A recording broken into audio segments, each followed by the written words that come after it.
on in the north, and that will continue to provide some gusty winds at times for parts of Scotland, continuing to bring some showers as well. But once the rain in the far southeast does clear its way off on Friday, a good amount of England, Wales and southern half of Northern Ireland as well should see a fairly fine day with some sunny intervals in the mixture as well. Will be though relatively changeable as we head into the weekend, some showers and longer spells of rain for some of us. Bye-bye. The temperature's rising. Boxed solar. What you get for breakfast is something that, if we do our jobs right, you will wake up to news that you didn't know the night before. It's a conversation. It's not just me and Eamon. We want to get to know you, and we want you to get to know us. From 6, it's Breakfast with Eamon and Isabel. Monday to Thursdays on GB News, Britain's news channel. Nightmare commute. Kick it up a gear with me, Patrick Christie's, at drive time, 3 till 6 p.m, Monday to Friday on GB News Radio. You can listen online and on DAB+, on the smart speaker app and on the GB News app. And if you've got an Alexa, all you have to say is, Alexa, play GB News. We're also on TuneIn and the Radio Player apps. From the school run to rush hour, get revved up with me, Patrick Christie's, on GB News and GB News Radio. Join me, Andrew Pearce and Bev Turner, Monday to Thursday, 9:30 a.m. Who benefits from that? Not the British public. And on Fridays, join us, Tom Harwood and Ellie Costello from Britain's Newsroom. That's what you get with this show, that's fantastic. If it's happening, we're talking about it on Britain's Newsroom. GB News, Britain's news channel. GB News, unlike other broadcasters, isn't obsessed with the London-Westminster bubble. We think there's a nation beyond the M25, and that's why we talk about the issues that matter across the land. Join me on State of the Nation, 8 to 9 o'clock, Monday to Thursday, on GB News. Daisy's listening, and you should too.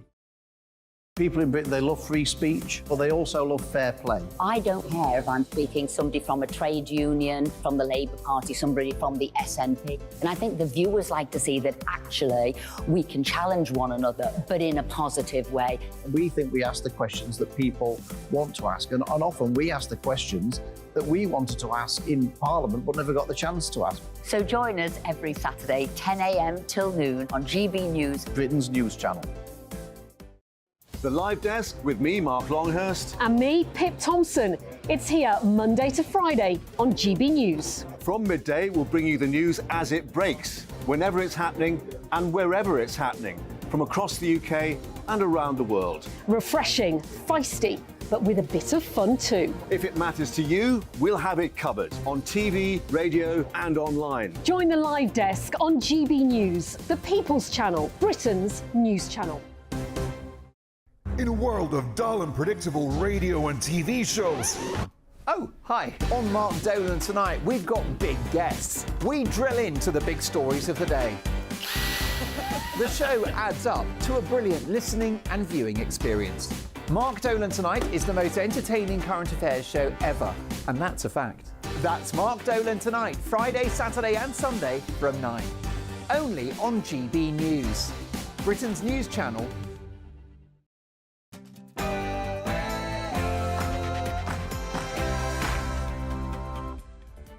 Hello, good evening, it's me, Jacob Rees-Mogg, on State of the Nation tonight.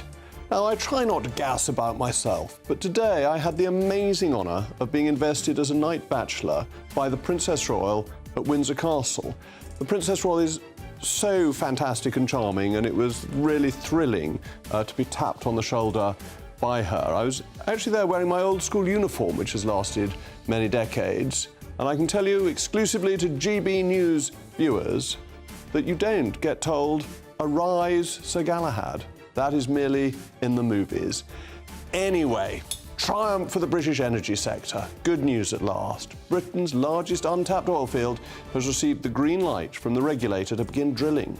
Though it has upset the usual suspects, it's expected to create 1,600 new jobs, raise a fortune for the Treasury, and, most importantly, help the diversity and pricing of the global market.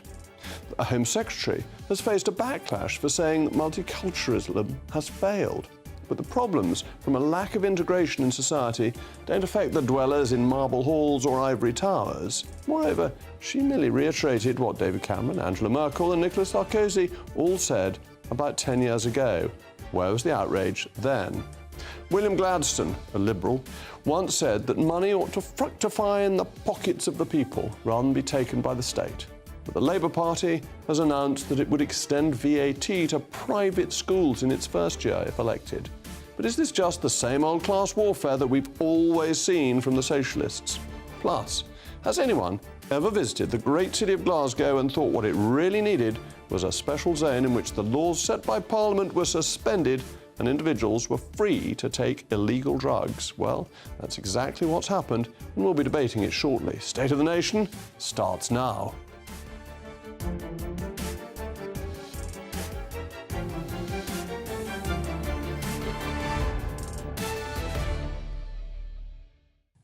And I've got a particularly pugnacious panel this evening: the former editor of The Sun, Kelvin Mackenzie, and the former advisor to Jeremy Corbyn, James Schneider.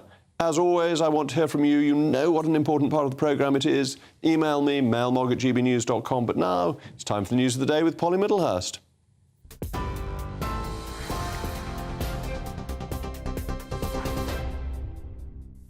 Jacob, thank you, and good evening to you. Well, we start this bulletin with the news that a 15-year-old girl has died after being stabbed on her way to school in South London. Emergency services were called to Wellesley Road in Croydon at around 8:30 this morning. One eyewitness describing seeing a bus driver and a passerby trying to resuscitate her.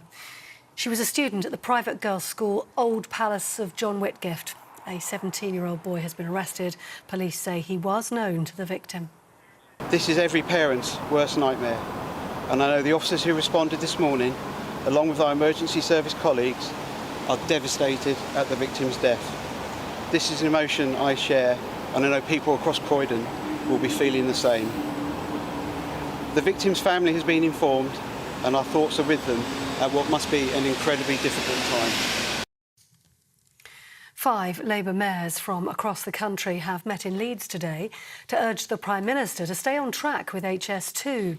They warn that failure to deliver in full will leave great swathes of the north with Victorian rail infrastructure unfit for purpose.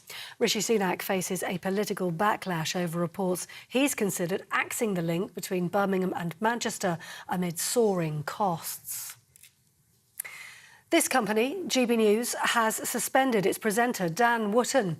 It comes after offensive comments were made by Lawrence Fox during an interview on this channel during Dan Wootton's programme last night. He made a series of derogatory remarks about the journalist Ava Evans, who's a political correspondent for the news website Joe. Presenter Lawrence Fox has also been suspended with immediate effect and taken off air. In a statement, GB News called the comments totally unacceptable, adding they didn't reflect the company's values. GB News has now made a formal apology to Miss Evans and launched a full investigation.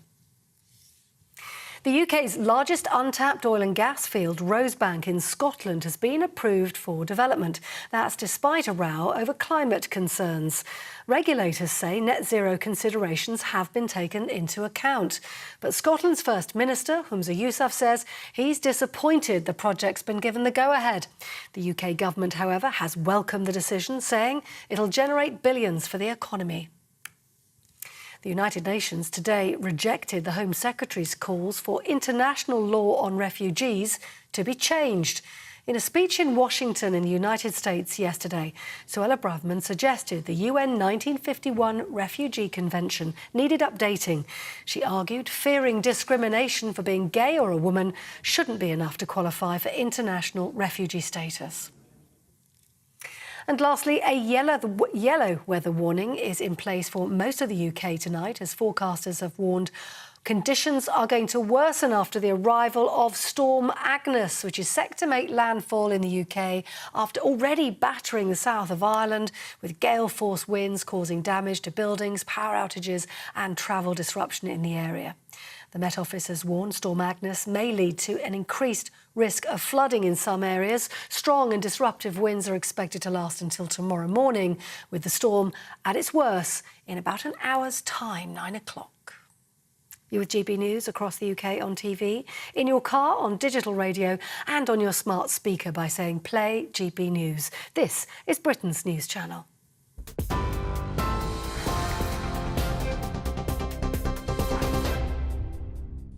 Today, the North Sea Transition Authority, the oil and gas regulator, approved a drilling licence for the Rosebank North Sea oil field. This is really good and exciting news. I was Energy Secretary for all of 7 weeks, and one of the things I really wanted to do was to make sure we maximised the use of our own resources so we didn't have to get them from other people. And this attracts international investment. Norway's Equinor, along with Britain's own Ithaca Energy, will commence the £3.4 billion development, which is expected to yield about 300 million barrels of oil.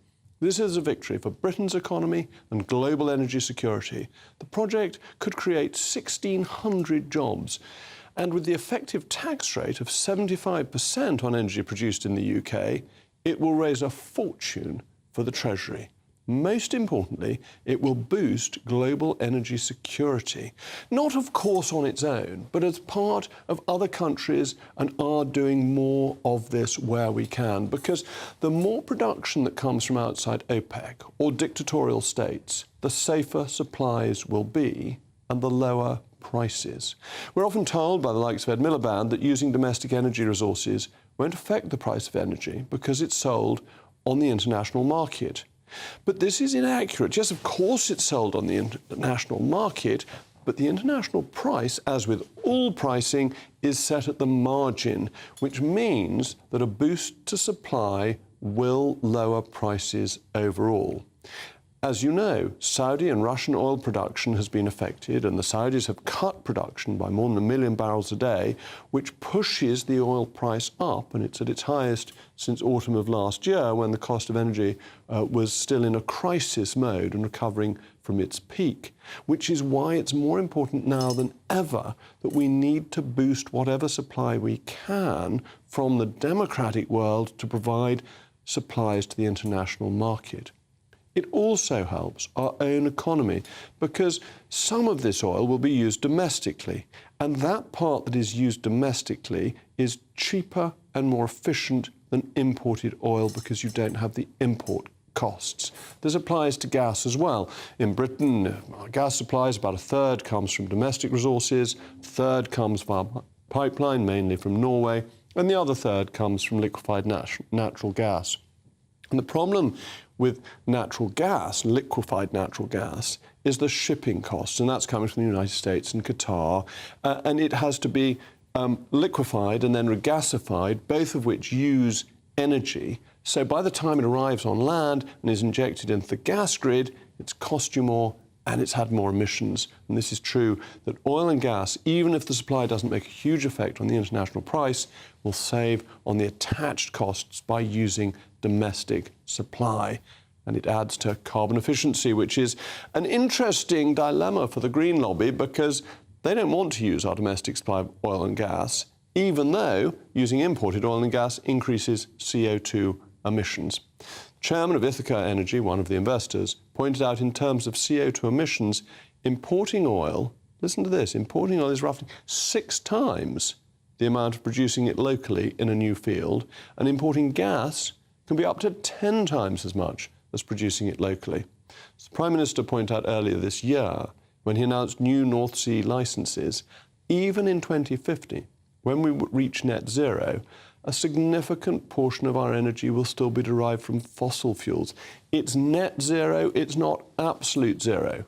And this is a simple reality, and it's why it makes sense to use our own domestic supply, provide cheaper energy, lower carbon emissions, and make sure that we get the economic benefit rather than it seeping abroad. Of course, I want to hear from you. Don't forget to let me know your thoughts, and you know the email off by heart by now, mailmog@gbnews.com. I'm delighted to be joined now by Bob Ward, Policy Director at the Grantham Research Institute at the London School of Economics. Bob, thank you very much for coming in. Good evening, and congratulations again on your knighthood, Sir Jacob. Thank you, that's extremely kind. Doesn't it make sense to make sure that we use our resources first on the basis that 2050 is net zero, not absolute zero? So it would make sense if what we did didn't make any difference to what happens around the world. But unfortunately, today's decision is a signal to all fossil fuel producers, that you can carry on with business as usual, because that's what the UK does. It's acting as if climate change isn't an issue and as if burning fossil fuels doesn't produce carbon dioxide. The economic benefits, there are going to be some investment benefits, jobs benefits, which are good, but they are going to be outweighed by, in the long term, by the damage to the economy of us being dependent on fossil fuels. Remember, at peak production, Rosebank is expected to produce 70,000 barrels of oil every day. Last year, global production daily was 93 million. So the production of Rosebank will be 0.07%. That will make no difference to energy security, and it will make no difference to the global price of oil. But it also won't make us more secure, because 70,000 barrels a day is roughly 5% of our oil consumption, even if the private companies that own the oil decide to sell it to British consumers rather than to the highest bidder abroad. Actually, 5% is quite an important part of our demand. It's not trivial, but it won't make any difference given the decline in production from all the other fields in the North Sea. I'd go to your first point, that this encourages other countries. You want the democracies around the world to be producing the fossil fuel, so we're not dependent on the non-democratic states. If you look at what's happened in the last few months, Saudi Arabia and OPEC Plus has decided to reduce production, which has pushed the oil price up from, what, $70-ish a barrel to nearly $100 a barrel, having an effect on the whole global economy. We don't want to be held to ransom by non-democratic states, do we? Yeah, but British oil being pumped now is being sold at that market price. It's controlled by Saudi Arabia. And remember, Saudi Arabia's oil is produced at much lower operating costs than the North Sea oil. And so it is not going to be controlled by what we do here. Saudi Arabia has the lowest cost of production of anywhere in the world. That's absolutely right. But that the more diversity of supply there is, the harder it is for Saudi Arabia, by cutting 1 million barrels a day or 2 million barrels a day, the harder it is for Saudi to control the price in that way, because you've got alternative supplies coming in. And this is the lesson from the previous oil spikes in the 70s and the 80s, that diversity of supply helps keep pricing down. Diversity of supply might help, but remember in 2019, before the pandemic, the oil price was relatively low, and we had relatively low petrol and diesel prices. There was no investment going into the North Sea because the price of oil was too low. Our oil and gas in the North Sea is only economic when consumers are paying high prices. That's the problem at the moment, is we have high prices. Remember, we've had cost of living crisis, partly triggered by the spike in natural gas prices because of Russia's invasion of Ukraine. But I don't really see that we're disagreeing, because this is the marvellous effect of the market, that when prices are high, investing in the North Sea is really worthwhile. Consumers pay. It's not good news for consumers. No, because it stops the price going up even higher. That if we didn't do this, if we didn't add to supply when it's economic to do so, the price would go way up above $100 a barrel. Rosebank, the decision about Rosebank today will not protect us this winter if we have a cold, long winter. That's obviously true. Yeah. Or in future winters, because it's not going to be significant. We will end up being vulnerable to increases in the global price of natural gas. And remember, oil prices going up, petrol and diesel prices are going up at the pump at the moment. We are not protected by the stuff we pump out of the North Sea. But it's no individual field will make a fundamental difference to the market, but pricing is at the margin. And if investment in the North Sea is economic, and it's economic in other countries with similarly high-cost exploration, then that actually does bring the price down, because to your very first point, the rest of the world sees we're doing it and follows. And this is really good news for consumers. I'm sorry, that's not how it... As you know, that isn't how it works, because it's controlled by a cartel, as you admit. Well, the organisation, yeah, but they set the global oil price. Well, at the moment, our dependence on fossil fuels is funding Vladimir Putin's war machine, because the money that we're paying into the market Some of that goes to Russia, who are working with Saudi Arabia to control the global oil price. But if you look at OPEC, going right back to the 70s, when the price has gone up and other participants have come into the market, the monopolistic, oligopolistic behaviour of OPEC has been undermined. So that's why it's so important that other countries do produce such oil as they can to stop OPEC and Russia having us where they want us and making these supernormal profits. Yeah, but remember, this isn't the UK producing this oil. These are private companies. The majority share in Rosebank is 80% is owned by a Norwegian company, Equinor. Yes, but we work incredibly closely with Norway, as you know. Indeed, but the profits are going to Equinor's owners, not to British owners. But 75% will come to the Treasury. Well, they will get a lot of money. They'll get some tax. But remember, we have been paying oil and gas companies in the North Sea an awful amount. In fact, we were paying them more in tax rebates 2 years ago to help them decommission. So it is not a big bonanza for the British taxpayer being dependent on fossil fuels. Those tax rebates are something we've discussed before. It is completely normal amongst all other companies. But, Bob, I'm afraid we're going to have to stop. I'm so sorry. You must come back again, because there's so much to discuss on this. Thank you very much. Don't forget to let me know what you think. mailmog@gbnews.com. After the break, the messages from our sponsors. The Home Secretary is under attack once again. And I'll be asking, has multiculturalism failed? Plus, is Parliament supreme or not?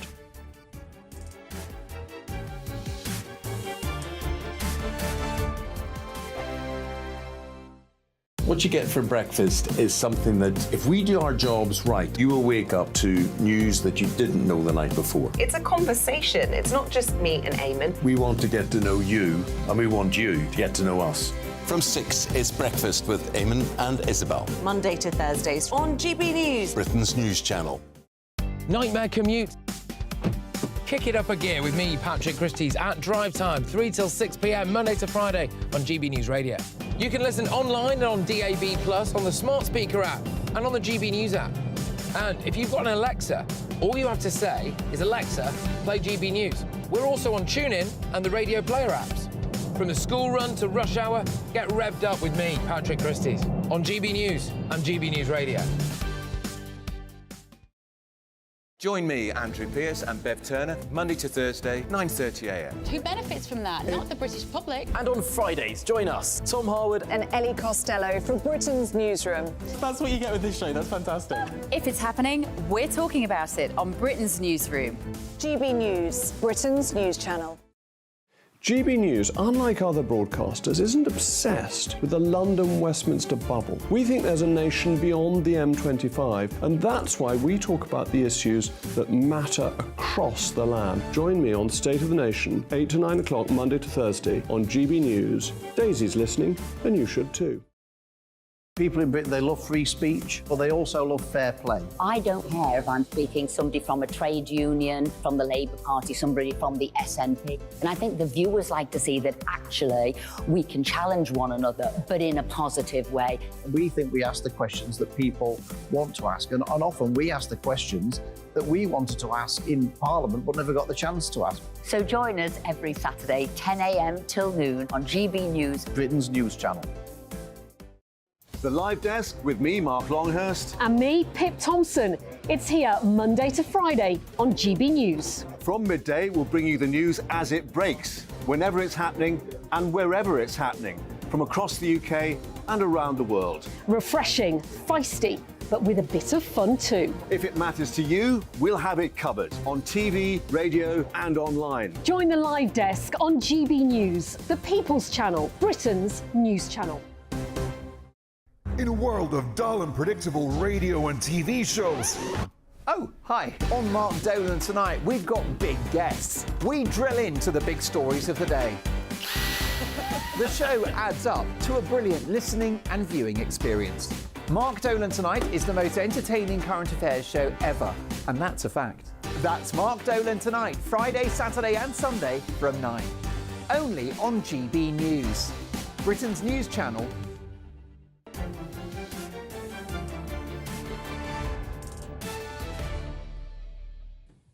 Welcome back. I'm still Jacob Rees-Mogg, and this is State of the Nation. You've been getting in touch with your thoughts. Colin, Sir Jacob, now you've had a tap on your shoulder, do you have the power to rescue our country? Well, Dame Priti Patel got her damehood shortly after me, also from the Princess Royal, and I've always thought she might be a saviour of our country at some point. David, we need to obtain gas from shale rocks in the... David, you are so right, from shale rocks in the UK, from Yorkshire and Lancashire. Sourcing oil and gas this way would really transform our economy, as it has done in the USA, and, incidentally, it's reduced emissions. Now, yesterday's speech from the Home Secretary in Washington, D.C. was an important step in looking at the root causes of the migrant crisis. As we discussed yesterday, the current definition of a refugee from the 1951 Convention is so broad that it's unrealistic. But it seems her speech has attracted criticism, particularly because she claimed that multiculturalism has failed. Perhaps unsurprisingly, the dwellers in marble halls or ivory towers and some daytime radio presenters have taken it upon themselves to point out that there was hypocrisy in this statement because Suella comes from a Kenyan and Mauritian background and is married to a Jewish man. I think this is a really awful attack to make on her. But multiculturalism is not the same as multiracialism. Many of the problems we have seen with multiculturalism are to do with an unwillingness to be and to affirm a state of Britishness, whereas Suella and her family have thoroughly embraced Britishness. They show the success of the melting pot approach to building society. What's suspicious about this criticism of the Home Secretary is that she's merely reiterating what David Cameron, Nicolas Sarkozy, Angela Merkel all said about a decade ago. Why is the criticism reserved for Suella Braverman? Well, I'm now joined by Eric Hines, the author and law professor. Eric, why do you think Suella upsets people so much more than Angela Merkel or David Cameron? Well, but it's probably just because she speaks very, very bluntly, and problems of immigration and multiculturalism have become perhaps even more heated in recent years than they were, say, 10 years ago, particularly through the growing influence of social media. But what really matters here is whether she's right about her core claim, whether multiculturalism has failed. It hasn't. It hasn't. Of course, we can always find a few failures, but overwhelmingly, multiculturalism has been a great success for Britain. I think it's the most patriotic policy that Britain can have is a multicultural policy. Okay, how would you define multiculturalism? There are many ways of defining it, and clearly certain programs work better than others. But it's very, very simply a reasonable openness of borders. It's not completely open borders. It's a reasonable openness of borders, which allows a critical mass of people to integrate successfully, as overwhelmingly they do, and then to contribute to culture, to society, to the economy, as overwhelmingly they do, notwithstanding the occasional failures. OK. Well, thank you very much, Eric. I'm now joined by my panel, former editor of The Sun, Kelvin MacKenzie, and former Jeremy Corbyn advisor, James Schneider. James, the key to me seems to be the definition of multiculturalism, because if multiculturalism is integration, then that's really easy. Most people are in favour of people who come here integrating and becoming British. If it is separatism and ghettoisation, that's a different question. And if it's open borders, that's a different question again. How do you define it?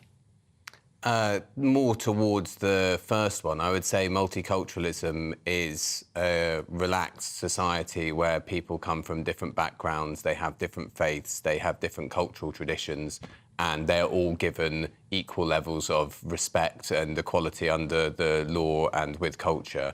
And there's no victimisation of one or other by major parts of society like the media or parts of politics. Well, there's nothing you've said in that I disagree with. So let's have what Suella had to say, which I think we've got a little video, and then, Kelvin, I'll come to you. Mm-hmm.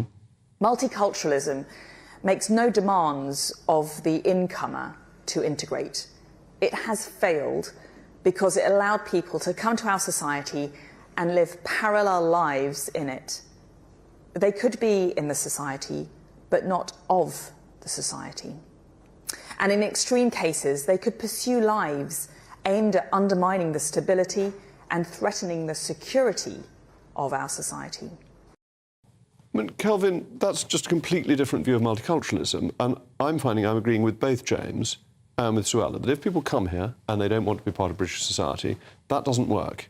But if they want to integrate, I'm more than happy. I'm strongly in favour of tolerance and allowing people to get on with the lives they want to lead. Yes, look, I agree. I personally feel about our country that we are a great country in the way that we have embraced people from all over the world, and the explosion in our population is caused by people coming in.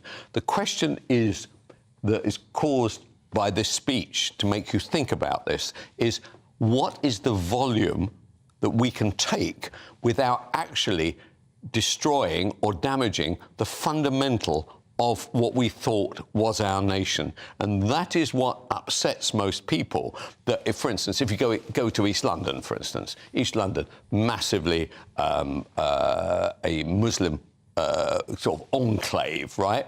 And with the signs up there in another language. I think people don't feel that is multicultural. What they think about that is, are we in a different country? And if we carried on at the numbers, which supposing we went down the EU route and they started parcelling out, the Times editorial was quite clear about that. 13% of Europe is the UK's equivalent population. That would be 180,000 refugees, migrants, whatever you want to call them, every year, forever. Nobody can tell me that won't have a decided effect on our country. And that's an important point, that if you conflate multiculturalism, as Eric did, with open borders, there's a real problem, because we can't practically have open borders. I just want to come back to two things first. One, something that Kelvin said, one, something that Suella Braverman said. I mean, I spent this afternoon in that exact part of London that you're talking about,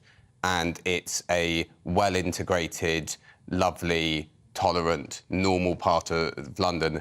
And in some cases, the street signs are in 2 languages, which is very normal for most countries in the world in some parts of the thing. The idea that should be alien to our culture is absolutely wrong. And in fact, I find that idea to be alien to our culture. I think that it's completely normal. Yes, there are people who practice other faiths. Yes, there are people who have different ethnic backgrounds. Also, that part of London has had that for centuries. You know, when my great-grandparents from the Jews, when my great-grandparents came here 100 years ago, that's where they lived. And I think to try to single that out. I was talking about the volume of it. I was talking about the volume of it. I mean, let's go back to the singling out, because the reason why there's a difference in my definition for multiculturalism, which you seem to agree with, and why I would take issue with what Suella Braverman is saying, is because she's trying to say there is this big, scary problem that you should be really, really worried about. There are people coming here and they're trying to, as she was saying, undermine our society, don't want to integrate, etc., which is just not the case for the vast 99% of people who come in. So what is the actual political purpose of her speech? It is trying to say the problems in British society aren't caused by the actions of our government, by the financial crisis or anything else. They're caused by this small minority over here, so you should hate them. You see, what I think is the numbers, and I think, Kelvin, this is what you think, the numbers are the problem. It's the I think James's view of integration is absolutely spot on. And that takes a bit of time, because it does take time for people to learn English and to get used to British ways and so on, and that's fine. I'm very relaxed about that.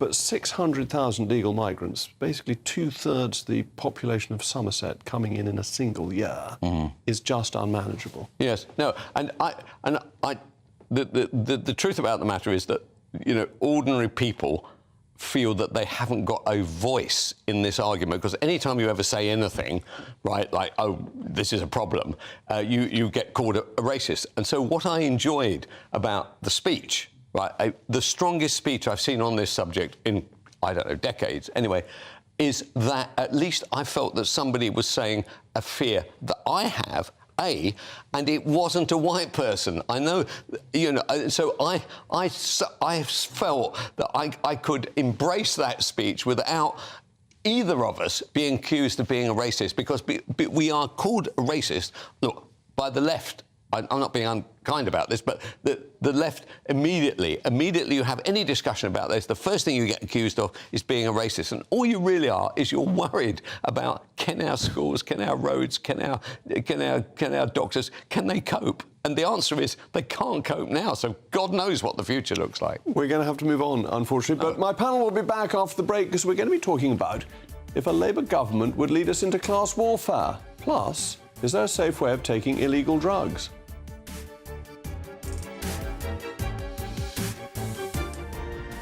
Looks like things are heating up. Boxed boilers, proud sponsors of weather on GB News.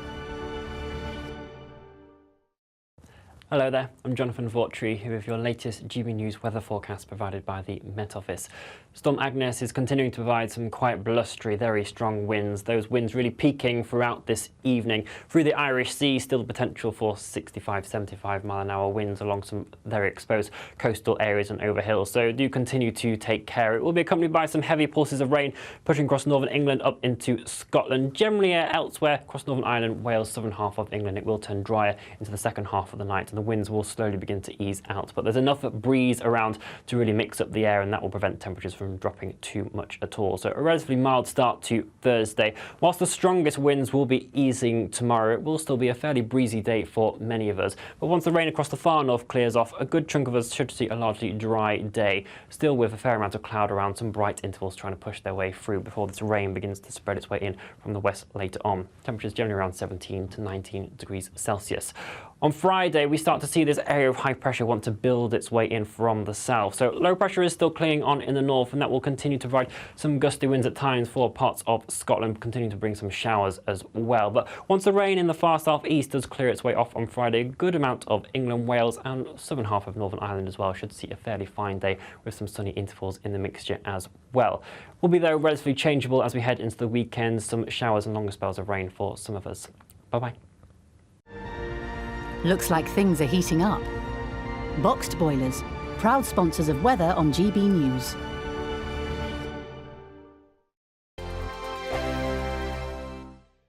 The Live Desk with me, Mark Longhurst. And me, Pip Thompson. It's here Monday to Friday on GB News. From midday, we'll bring you the news as it breaks, whenever it's happening and wherever it's happening, from across the UK and around the world. Refreshing, feisty, but with a bit of fun too. If it matters to you, we'll have it covered on TV, radio and online. Join the Live Desk on GB News, the People's Channel, Britain's news channel. So Jubes and Kerr, we tackle the issues of the day with real robust debate, both sides of the fence, battling it out with me in the middle with my forthright opinions and views. And often really interesting things happen because you start with a position and then by the end of the debate you find actually, well, I might not have thought about that one. What we need in this country is two new political parties. You should maybe think about doing a 2024 calendar. I'm Michelle Dewberry and I'm keeping you company right through until 7 o'clock this evening. GB News, the People's Channel, Britain's watching.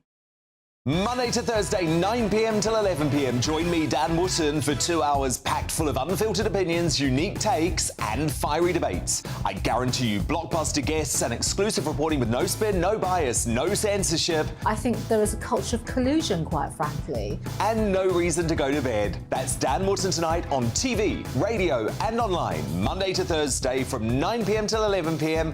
only on GB News, Britain's news channel. In a world of dull and predictable radio and TV shows. Oh, hi. On Mark Dolan tonight, we've got big guests. We drill into the big stories of the day. The show adds up to a brilliant listening and viewing experience. Mark Dolan Tonight is the most entertaining current affairs show ever, and that's a fact. That's Mark Dolan Tonight, Friday, Saturday and Sunday from 9. Only on GB News, Britain's news channel. Like all families, we have arguments every now and then, but actually we agree on what the mission of GB News is, and that's the most fundamentally important thing. GB News provides the kind of platform that lets all voices be heard. We don't hold back. We're free to say what we really think. Just because some people who live in a tiny little Westminster bubble think that their particular story is important, that's not the most important story for me. And often they will be difficult stories, stories that you won't find on the establishment media. Because what people think in the north of England may be very different to what they're thinking in the home counties. We're going to carry on telling the world what life is really like for households up and down the UK. We love to be in your car, in your kitchen as you're having your breakfast. Whatever you're doing, you are part of the show. If it matters to you, it matters to us. Britain's watching. Britain's watching. Britain's watching. We're proud to be GB News, the People's Channel, Britain's news channel.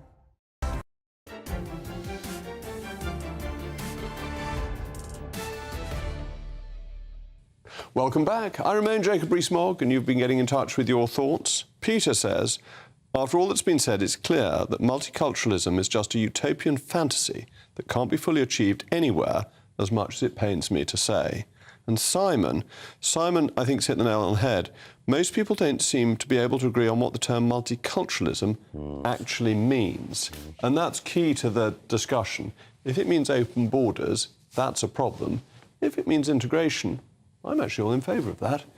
The Labour leader, the socialist leader, Sir Keir Starmer, has pledged to abolish the charitable status of private schools and impose a punitive VAT of 20% on school fees if Labour were to win next year's general election. Sir Keir and his colleagues claim that imposing 20% VAT on private school fees could yield an annual revenue of approximately £1.5 billion a year, which they would use to boost the state sector. But what would the consequences of such a proposal be? And I ought to declare my interest now. I have 6 children, all of whom are in the private sector, so I'd have to do an hour or two more for GB News to pay this extra 20%, I think. Anyway, the independent education sector, which has long been a central part of our country's landscape, has expressed deep concern, understandably. It argues that such a draconian government policy could have devastating repercussions, potentially leading to the closure of numerous smaller schools. Parents, too, would bear the brunt of this approach, facing the prospect of higher, unaffordable fees. Hence, thousands of people would actually move from the private to the state system, wiping out any increase in revenue. So the Labour Party's proposal appears driven essentially by a desire to close private schools, as it would price them out of the market. Therefore, it wouldn't raise the cash for the state sector and would come purely the politics, the destructive politics of envy. Well, with me, my excellent panel, Kelvin Mackenzie and James Schneider. James, that Eton will be fine because it could put its fees up by 20% and it'll still have 1,300 boys there. Actually, the schools that get hit are the schools that are educating a couple of hundred children whose parents are really struggling to pay the fees already, and their children will go into the state sector. There'll be no saving. There'll be no cash for the Treasury to give to state schools. So I think it's high time to end this subsidy for private schools, because that's what it is. They're exempt from charging VAT at the moment on their fees, and they won't have that exemption. OK, but undertakers are exempt from charging VAT on funerals. Is that a subsidy for funerals? Or is it just you're not taxing something? Well, if everything else is taxed, but I mean, I think that's books good. Don't have VAT on yes, them. And, is that a subsidy for books? No. You don't tax something isn't a subsidy. The two are completely different concepts. So, private schools are basically businesses, and businesses in general, for most things, charge VAT. But let's come back to your point. Bookselling is a business. Bookselling is a business, but books are a public good. Private schools are not a public good. Education is a public good. Private schools are not a public good. Education's been a charitable idea back to Elizabeth I's Charities Act. The role that the elite public schools have played in our country is not a positive one. The self-perpetuating elite that they put forward, that governs our country, does not do so in the interest of the overwhelming majority of people. It is not a charitable endeavour. Now, to your point about saying that too many children will leave and so on, this is scaremongering. If you look at the figures and the number of people that might leave, even if you take the special pleading from the private schools' own industry bodies, which is the ones that you were quoting beforehand, it's a small number relative to a take. So I think most people at home can see why do you, for example, need to have this subsidy for your 6 children? Well, it's not a subsidy, as we've established. To go to private school, when that money could be used for the education for people. OK, but James, why doesn't Labour just tell the truth and say it wants to abolish public schools, which would be more honest? I mean, I don't think that Keir Starmer actually does. I mean, he said that he didn't and so on. And I know you want to present him as being some great socialist, but I mean, he really isn't. He's basically a kind of establishment guy, and this is just a very sensible reform. It brings in some money that's needed for the education system. You know, let's not forget that just a few weeks ago, some schools weren't able to go back at the start of the new school year because their buildings were in danger of falling down. We need money for education. Here is a place where it can come from very easily. Kelvin, it's easy to put up the fees by 20%. Everyone pays them, it's fine. Well, it's a lot. It would be a lot of money. I mean, to be honest with you, I mean, I think for most of the middle-ranking private schools, I think that it's coming up to, if you're a boarder, it's coming up to somewhere near just south of 40,000. So you'd be talking about taking them up to nearly 50,000. So the grandparents would have to dig a little bit deeper, I think. I think the truth about the matter is the Labour put forward the idea of the 1.5 billion, very important and everything. Let's be honest about it. 1.5 billion is 1.5% of the cost of HS2. It's neither here nor there. It's being done because it warms the cockles of your heart and it aggravates the other side, and therefore it's something that can be done to make it clear that this is our path. So this is the path.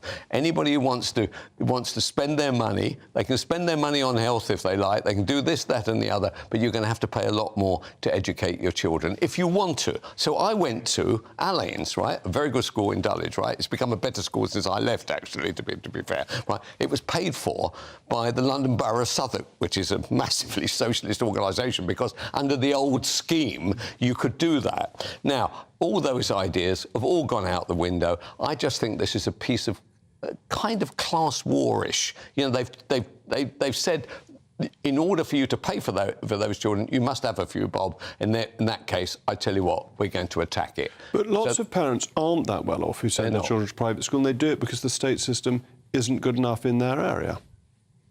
I mean, so taking on Kelvin's point first about the role of private schools in our society, I think it is a problem that there are three of us sitting here in this studio, all of whom went to pretty elite private schools. Did you? Which one did you go to? I went to Winchester. So, like, that is yeah. I mean, that is a problem. The over-preponderance of people who went to these kinds of schools, who have these kinds of elite backgrounds, in every single major area that is dominant in our society, is itself a problem. Now, does this deal with that? No. But the idea that taxing people who decide to make that decision is some kind of terrible thing is completely wrong. It's a good thing. It's a small reform. It doesn't do all of the things that you need to do to undo terrible educational inequality. But it won't hit Winchester, Allains or Eton. It will hit that tier of schools which has the less well-off parents using private education and are just struggling to get by. And if they lose 10 pupils, they're out of business. It's a really mean policy. I mean, I think you're always going to try to find some boundary case to show that there's something terrible happened. And I'm sure there could be a case where, a special needs school here or there should be exempt from it. Completely accept those things. But in general terms, for the overwhelming majority of the 7% of kids who go to private schools, they shouldn't be subsidised by having no VAT. Their parents should pay. You're right. I'm afraid. Yeah, but he went to Reigate, Starmer, didn't he? He went to Reigate Grammar, which is a private school, right? Well, there we go. So he pulls up the drawbridge, right? Immediately gets into power. OK, I think we've got to stop it there, but thanks to my panel, as always, brilliant. Coming up, is the rule of law being flouted north of Hadrian's Wall?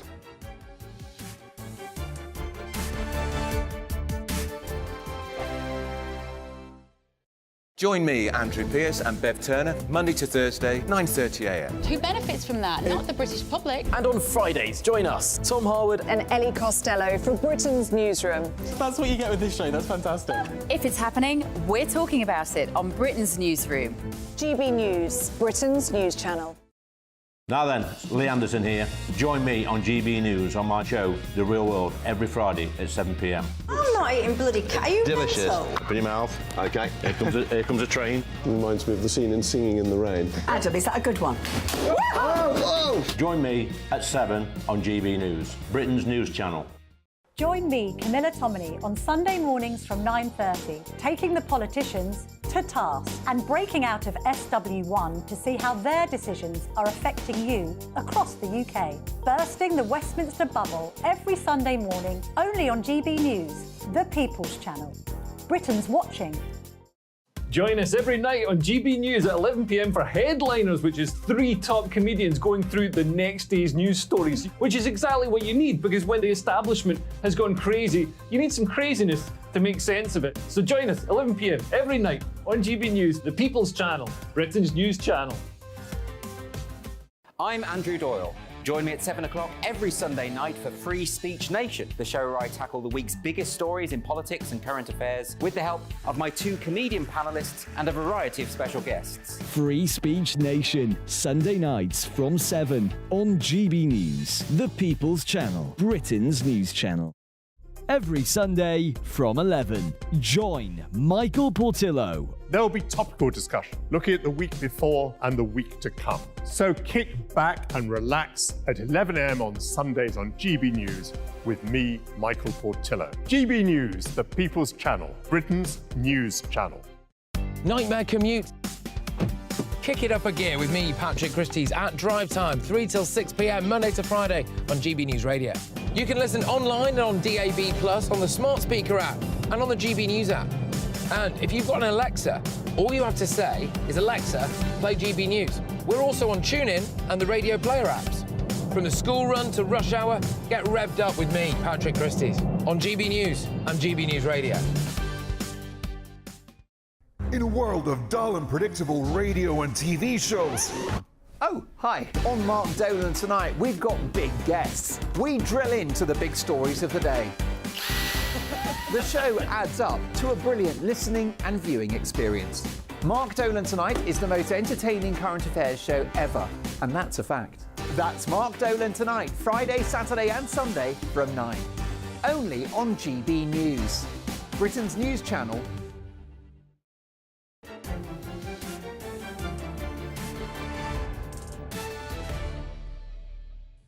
Welcome back. I continue to identify as Jacob Rees-Mogg, and you've been getting in touch with your male Moggs. Pat. Sadly, class is a major problem in the UK, and we still see senior civil service roles, the judiciary, etc., dominated by the minority who attended private schools. Thus, we don't have the best people at the top, but those from the old boy network. And James says, I think we don't need VAT on private schools, like Labour says. It would destroy this country. Well, I confess, as I said earlier, I'm biased. A, I've got 6 children in private schools, and B, I went there myself, and I think it's been a very important part of our nation's history and indeed made a huge contribution to our society. One of the fundamental principles of British democracy is the rule of law.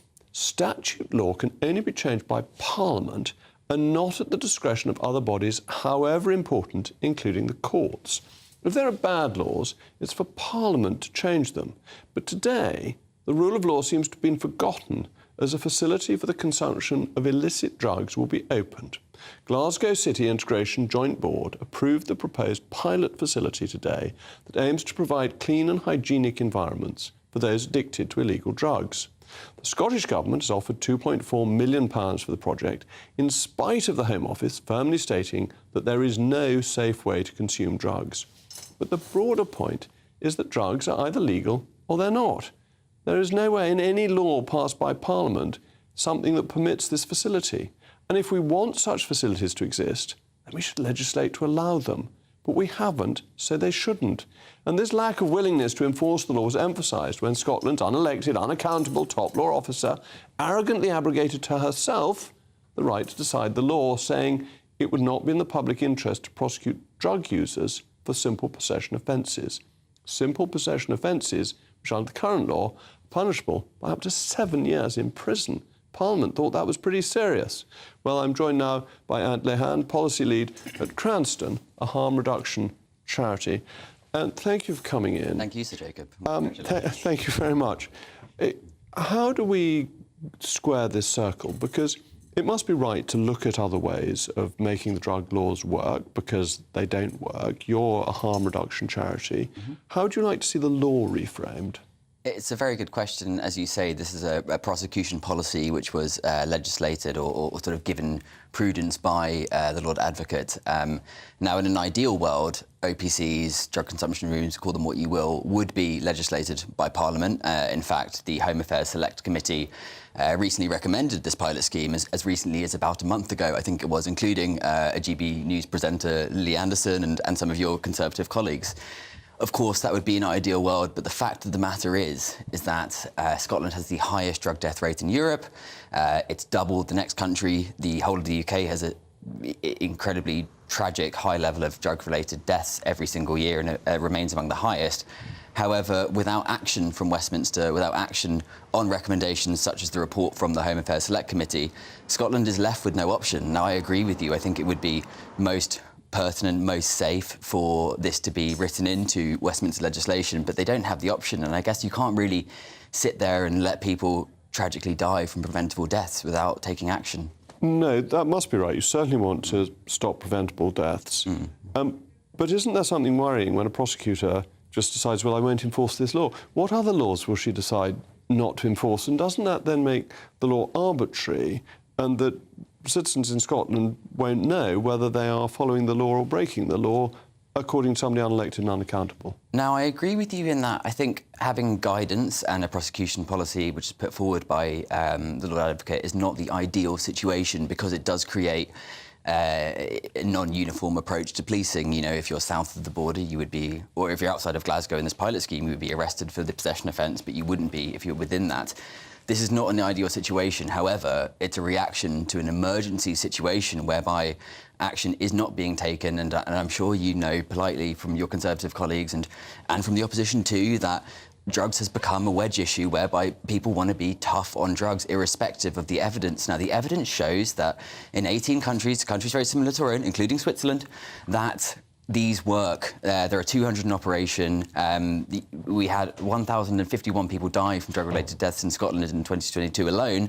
I don't believe anyone's ever died in an OPC, or at least if they have, very few people have died. So how can we not take action? Scotland's figures, as you pointed earlier, are dramatically worse than other countries, dramatically worse than the rest of the UK, and have been deteriorating at a sharp rate, whereas the rest of the UK has been pretty stable. So there do seem to be some particular factors in Scotland. But do you think the Home Office is right when it says that there is no safe level of drug consumption? Should you always be looking to get people off drugs and to stop the supply of drugs? I think it's a very good question, and I'd respectfully say that the UK as a whole, England and Wales, actually, their figures, which are recorded separately, as I'm sure you know, there was a 9-year increase in drug deaths. They're at unprecedented levels and have been for at least 5 years. That's a 9-year increase.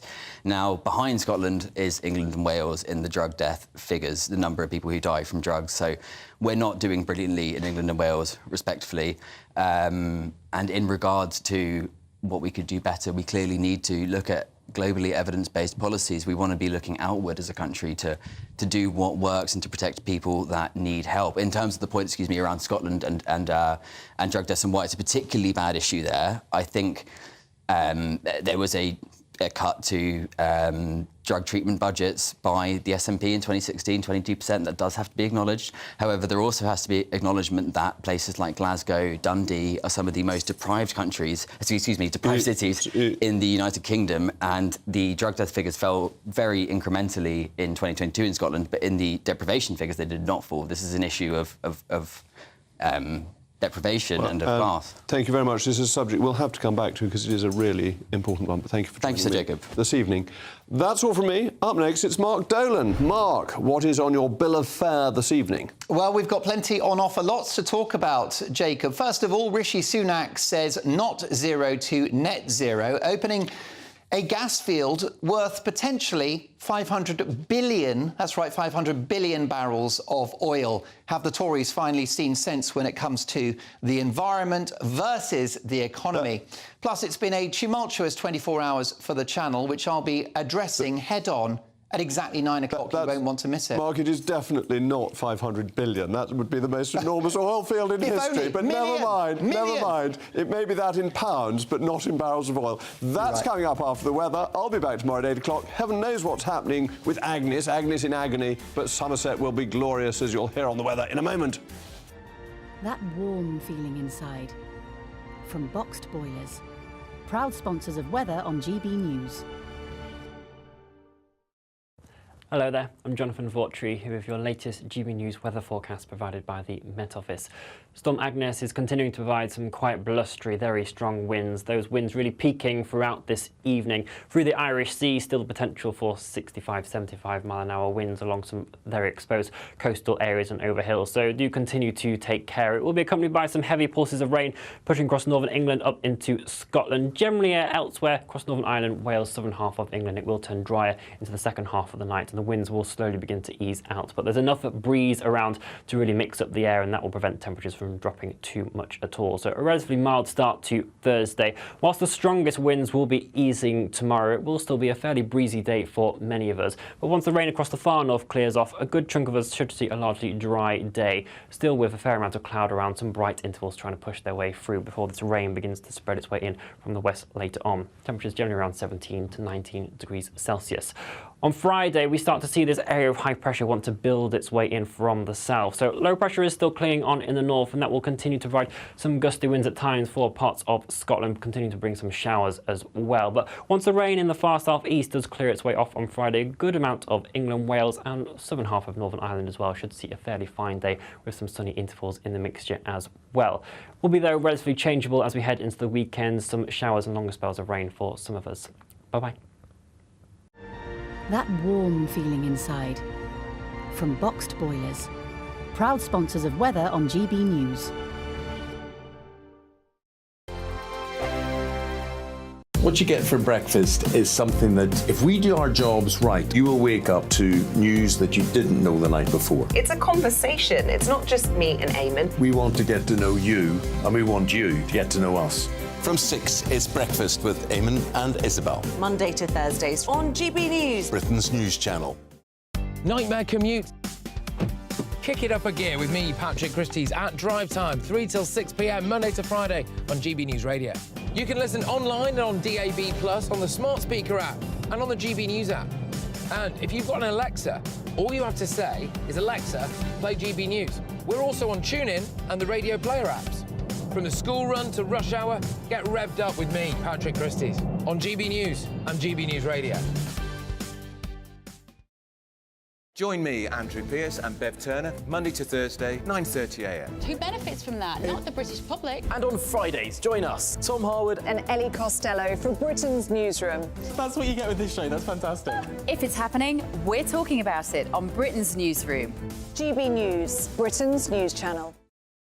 GB News, unlike other broadcasters, isn't obsessed with the London-Westminster bubble. We think there's a nation beyond the M25, and that's why we talk about the issues that matter across the land. Join me on State of the Nation, 8 to 9 o'clock, Monday to Thursday, on GB News. Daisy's listening, and you should too. People in Britain, they love free speech.